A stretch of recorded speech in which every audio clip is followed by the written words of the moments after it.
L'un est français. Son père, adolescent en Normandie, y avait vu passer en juin 1944 les troupes alliées qui, en même temps que la liberté, lui avaient laissé le jazz.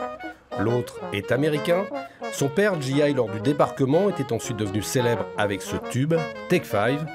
Sans se rencontrer, mais au même moment et au même endroit, les pères avaient connu le plomb des balles. 70 ans plus tard, les fils allaient le raconter par le laiton et le cuivre de leurs instruments.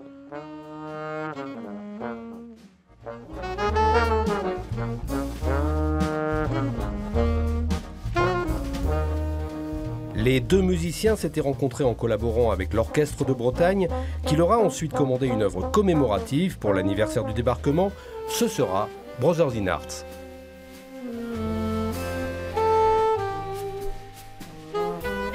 C'est un jeu de mots, Brothers in Arms, qui fait référence aux frères d'armes, Brothers in Arms, qui étaient les GI et qui étaient soudés, autrement ils ne pouvaient pas s'en sortir. On a élaboré comme un scénario, et puis se partager des mouvements, puisque c'était une commande de plusieurs mouvements. Et à l'intérieur de ces mouvements-là, on a fait une musique un peu descriptive qui parle de nos pères, puisque c'est un hommage à nos pères, qui est très évocatrice. Une œuvre transatlantique écrite à quatre mains pendant l'hiver, narrative, poétique, jamais pathétique, parce que la musique peut raconter les événements comme les émotions. Chacun des deux artistes y a dit son histoire avec la guerre.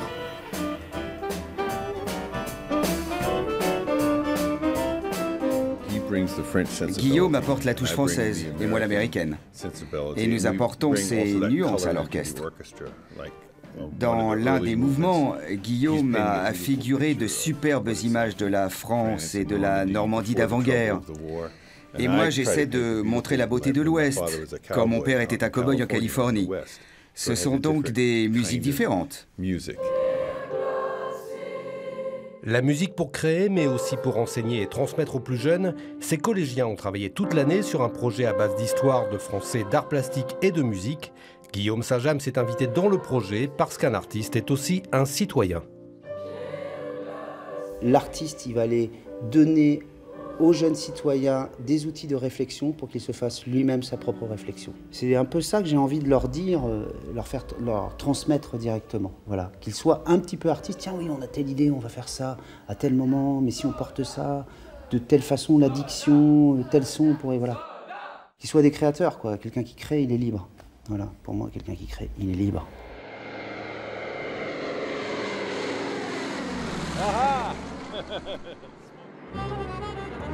Comme une fanfare de luxe, Chris et Guillaume sont là aussi quand un vétéran d'acier vient se poser sur le tarmac de Rennes. Ce Dakota avait lâché ses parachutistes sur Utah Beach. Il n'a quitté sa retraite new-yorkaise que pour venir fêter ce 70e anniversaire. C'était vraiment surprenant. J'en ai eu la chair de poule quand l'avion a survolé l'aéroport.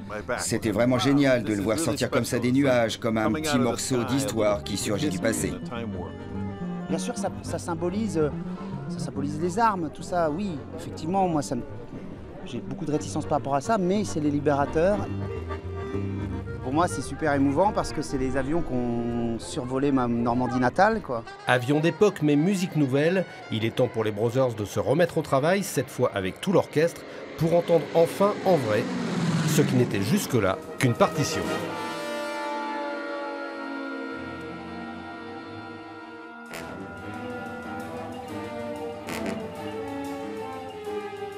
Lorsque les musiciens jouent votre musique, on doit lui restituer ce que vous avez dans votre petite tête, quoi.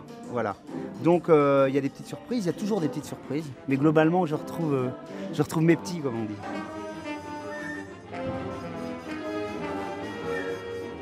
Je n'ai jamais joué ça avant. Je l'ai pensé, je l'ai écrit et transcrit, mais je ne l'ai jamais joué.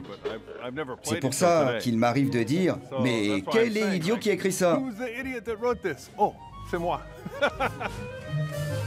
Ce qui n'empêche pas l'orchestre de foncer dans l'aventure d'une musique où l'accordéon raconte l'insouciance et les tubas la menace, ou le passage des vagues tranquilles d'avant-guerre au sable rougi par les combats, un orchestre dans l'esprit de l'œuvre.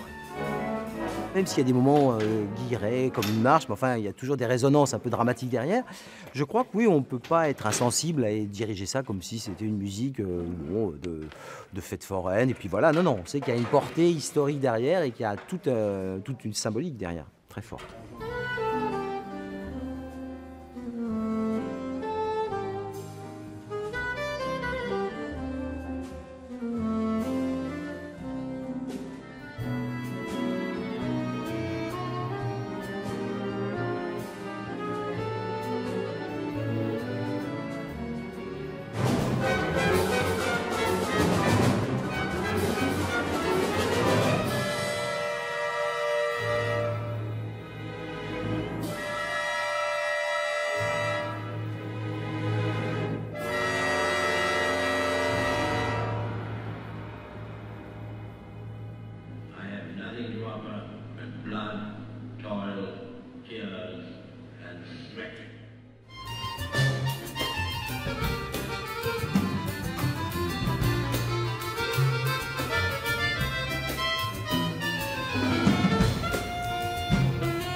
En tout cas, pour moi, c'est vachement important en tant que fils d'avoir fait ça.